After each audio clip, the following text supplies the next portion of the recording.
Good morning, good afternoon, good evening, wherever you are. Welcome to the Info OBE Global Virtual Summit 2022. I am Wajid Hussain with you, COO of Info OBE, and we are very honored with our keynote speaker today, Professor William Sperry, who is known throughout the world as the father of outcome-based education, largely because he has been the OBE movement's creative spark and visionary leader for nearly 5 decades. He is recognized widely as the authority on future focused, paradigm shifting, and personally empowering approaches to educational transformation, student learning, and human evolution. In 2018, he edited the book Beyond Outcomes Accreditation, and he is also the founder of Info OBE. His professional career began in 1967 at Harvard University's Graduate School of Education. I don't have any hesitation to call Dr. Sperry a Guinness man, even though Guinness has not recognized him yet, but I've seen tens and thousands of citations for him internationally, academically. So welcome to our keynote speaker, Professor William Sperry. Thank you. Thank you, Wajid. I'm delighted to be here, and I'm honored to be able to offer this keynote. It summarizes, yes, much of those 5 decades of work that I've been engaged with outcome-based education. And colleagues, I would like to share with you the essence of that work here, knowing that you are going to get endless details and applications from other people. We're here today together, okay? Because way back in 1967, Benjamin Bloom, the person you know as the creator of the various taxonomies, well, he knew that schools and faculty could increase learning success for all students by expanding something that we came to call the conditions of success. In other words, they could really improve, but they didn't realize it. So he created a model called mastery learning, and it transformed those conditions. And when I learned about it at that time, before he even published the model, it really impressed me. But Bloom overlooked something. And this is a paradox, but I told him this will never work. And he and his team could not believe it because they had been pre-testing this and they were doing pilot runs and they were getting data and research and it was working marvelously. But I said, in real life, okay, not in practice, this is never going to work. And so here I am, 55 years, sharing basically what I told him and what has unfolded. It will never work because the system's conditions, education itself, the paradigm of education undermined it, okay? Here's why. Number one, everything in education is defined and organized around fixed time blocks. Really small ones like class periods, up to total degree programs measured in years. But fixed time and time blocks, no matter how big, how small, they are the definers and organizers of education. Secondly, I said, the credentialing system drives the instructional system, and credits are measured in time. Credit hours and seat time for courses, all of those sorts of things, okay, meant that his use of time in a flexible way was going to be difficult. Third, opportunity ends when time blocks end because students are graded in ink and get credit at the end of the time blocks. So opportunity is squeezed into learning opportunity to show that you're a good student are squeezed into the time blocks. And this makes education a fixed time limited opportunity system that selects students, the fast learners from the slow learners, etc. And Bloom wanted a model where everybody learned successfully. So in short, I basically said, look, education then was, and now it still is, time-based, okay, curriculum-based, credentialing-based, accreditation-based, inertia-based. None of those is outcome-based, all right? And but OBE, what we call OBE now, which was mastery learning way back then, it exists now to transform those 5 things. All right. So I'm here to deliver a message of transformation for you and show how that transformation unfolded over this long period of time. In 1986, the transformation really accelerated. I mean, it was a gigantic step in our work because we finally defined what an outcome was. We didn't have outcomes for 18 years, okay? A team of high school teachers and secondary school teachers, came up with a definition that outcomes were culminating demonstrations of learning. Culminating meant how good can it get by the end? In other words, we were interested in a final result. How good can the student learning become? We were not interested in averaging all the things they were doing while trying to get to that final and ultimate goal. Consequently, there was nothing to average because we were focused on basically the student's best performance, okay? And the word demonstrations was a shock because it meant tangible action, not just mental processing. And that's something that I'm going to share with you in a few moments in terms of what we call the evolutionary mountain of OBE. So authentic outcomes, okay? And ever since 1986, we have focused specifically on these elements, okay? Outcomes happen. They are visible demonstrations. They happen at or after the end, okay? And that means the end of courses or the end of degree programs. I mean, whatever it is, there are culminating what we call exit outcomes that we would like you to develop and therefore used as a goal for the student's learning. Outcomes are words. They're not numbers. Okay, and I'm sorry that I don't have time to get into that issue today, but they're words. And you can't average words. You can only average numbers.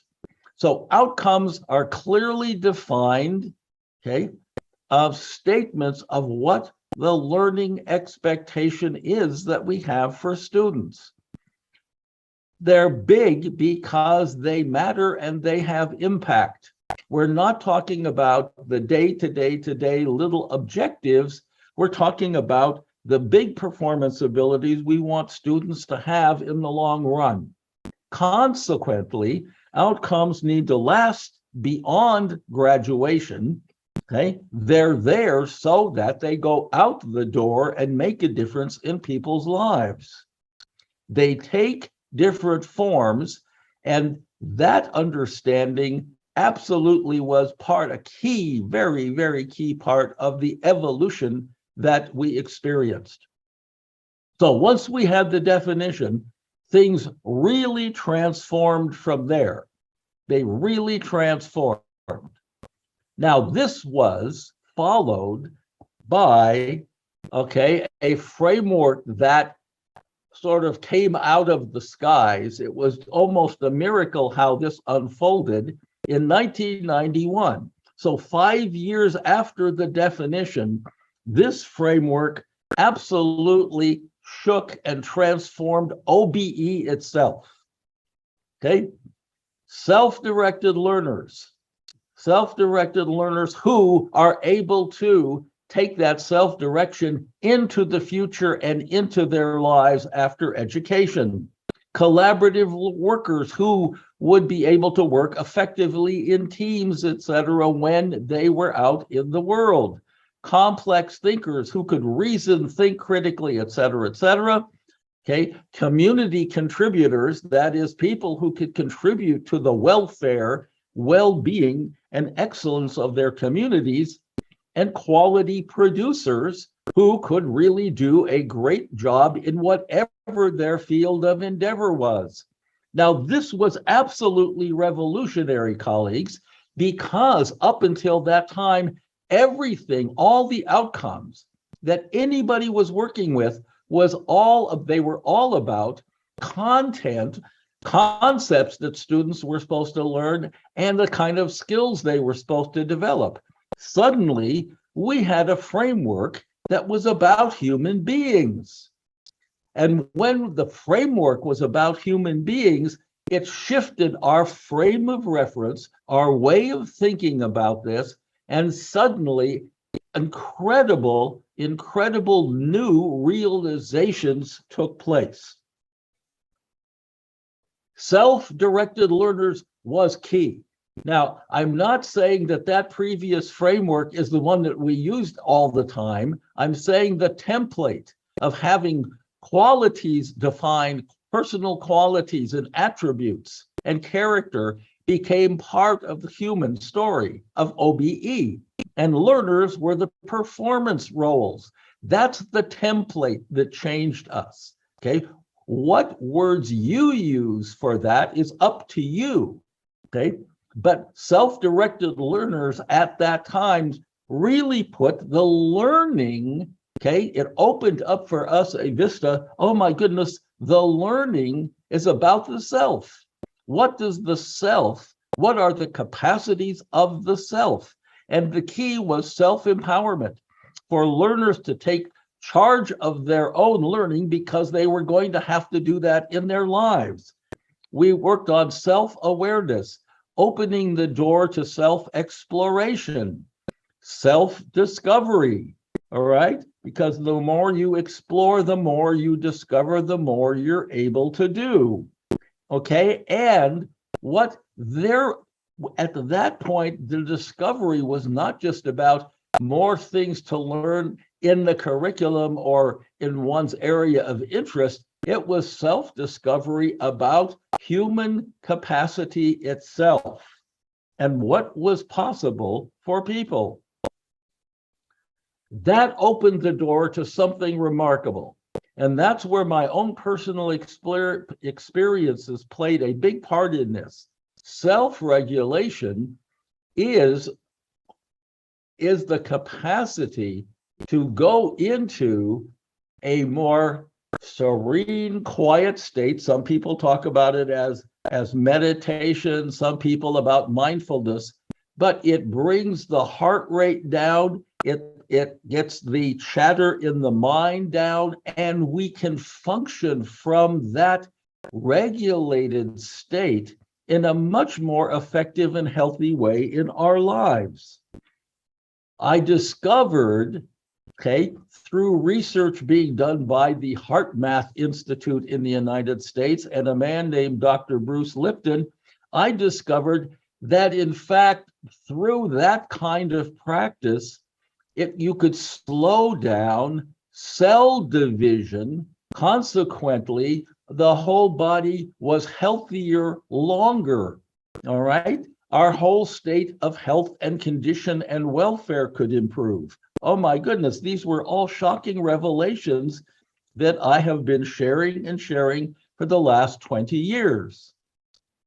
Ultimately, self-realization of the person. Abraham Maslow, in his hierarchy of human needs, called it self-actualization. But who am I really, etc. Well, what that did is open the door to a whole new evolutionary mountain of understanding about OBE and about learning. So I'm calling it 5D, five-dimensional.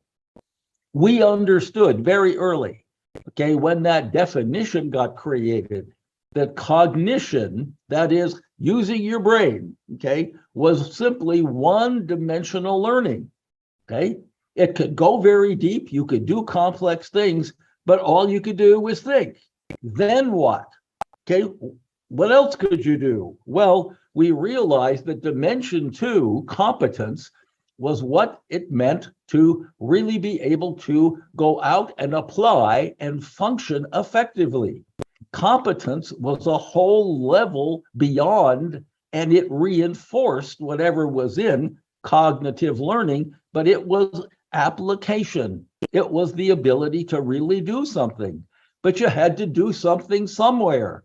And contexts themselves provided enormous challenges, variation, circumstances, situations for people in which they had to apply their cognition and their competence. So that was the basic core. Those three dimensions were the basic core of what we meant by outcome learning after 1986.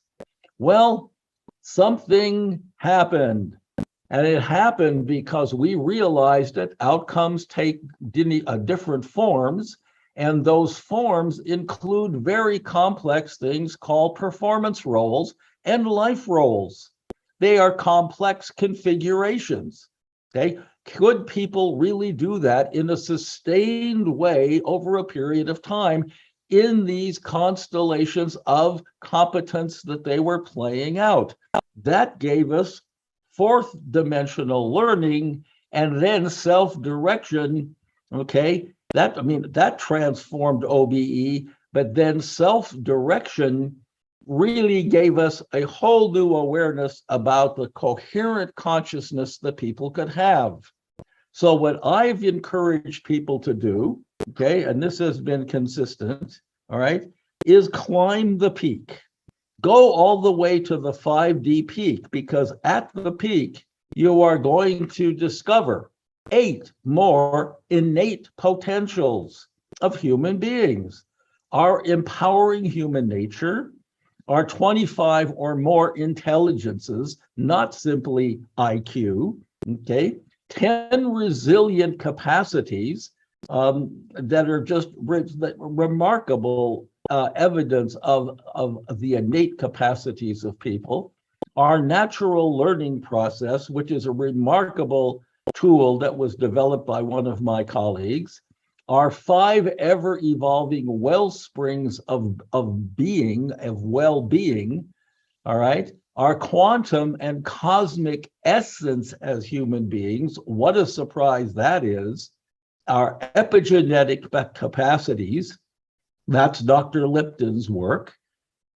And ultimately, how our higher consciousness works and the possibilities and incredible things it opens for us. So all of that is at the peak. It's beyond the curriculum. It's beyond the textbooks. It's beyond skills, okay? It is all about opening up a deep, deep personal understanding of who we are and stepping in to that innate capacity that we have. But we've got to go farther. We have to do not just, I'll call it transformational OBE. We need to start looking at transcendent OBE if we're really going to tap the potentials of our learners and ourselves. I have much of that work in my book, Outcome-Based Education's Empowering Essence. It's available online on Amazon. You can download electronic copies of it. It's not expensive, okay, because I want people to really understand the depth of this message. Finally, for your information, a free and much more extensive presentation on all of this is available to you on my website, which is williamspady.com.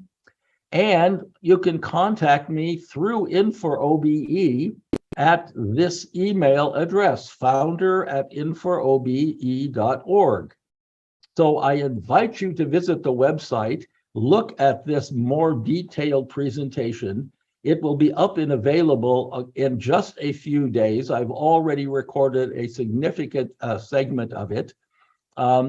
And it will tell you the transformational and evolutionary story of OBE in greater depth than I have been able to do in these short 20 minutes. So thank you very much, Wajid. Thank you for the opportunity of speaking. And I wish all of you enormous success and great growth as you experience the remainder of the programs that are in the summit. Thank you so much. So, sir, one question is came from Amir Ahmed. He's saying, what is innovative learning and innovation learning in teaching? Can you answer that? Well, yes. It means more than lecturing. It means more than simply delivering information. Okay, I mean, it goes on and on and on and on what one can do in terms of innovation, but it means it goes beyond the standard delivering of information. Computers and the internet can convey information. They don't need us. Okay, they don't need us to convey information. Innovation is how to engage the learner and the different kinds of capacities and ways that learners learn, and bringing that to the learning experience. So that's the short answer I can provide in the time we have. Thank you.